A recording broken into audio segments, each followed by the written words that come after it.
श्री गणेश अथर्वशीर्ष। ओम नमस्ते गणपतये।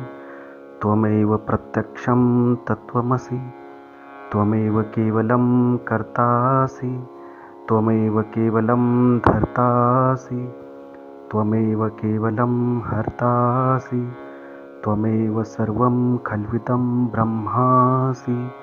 त्वं साक्षादात्मासि नित्यं, ऋतं वच्मि सत्यं वच्मि, अवत्वं माम् अववत्कारम्, अवश्रोतारम्, अवदातारम्, अवधातारम्, अवानुचानमवशिष्यम्, अवपश्चात्तात्, अवपुरस्तात्, अवोत्तरात्तात्, अवदक्षिणात्तात्, अवचोर्ध्वात्तात्, अवाधरात्तात्, सर्वतो मां पाहि पाहि समन्तात्। त्वं वाङ्मयस्तं चिन्मयः, त्वमानन्दमयत्सं ब्रह्ममयः, त्वं सच्चिदानन्दाद्वितीयोऽसि, त्वं प्रत्यक्षं ब्रह्मासि, त्वं ज्ञानमयो विज्ञानमयोऽसि।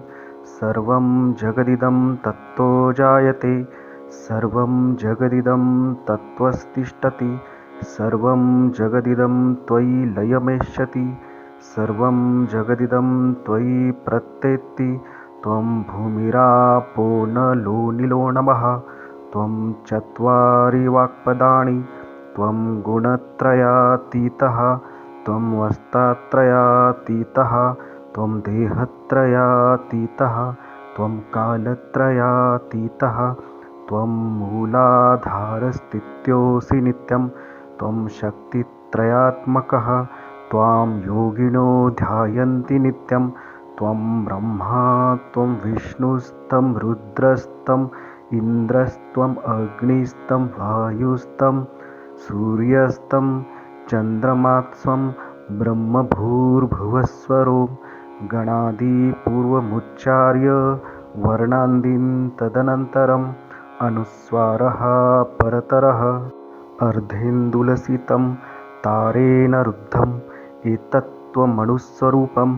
गकारः पूर्वरूपम्, अकारो मध्यमरूपम्, अनुस्वारशान्त्यरूपं, बिन्दुरुत्तररूपं, नादः सन्धानं सहिता सन्धिः। सैषा गणेशविद्या गणकऋषिः। निःसृग्धा गायत्री छन्दः, गणपतिर्देवता। ॐ गणपतये नमः।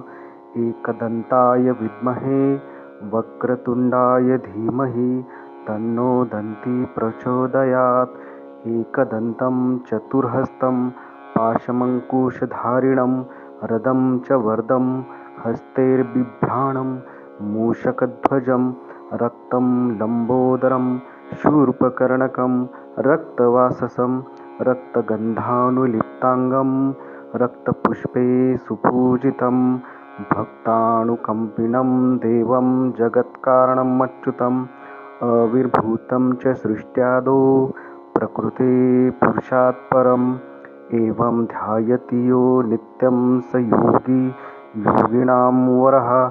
नमो व्रातपतये, नमो गणपतये, नमः प्रमथपतये। नमस्तेस्तु लम्बोदराय एकदन्ताय, विघ्ननाशिने शिवसुताय, श्रीवरदमूर्तये नमो नमः।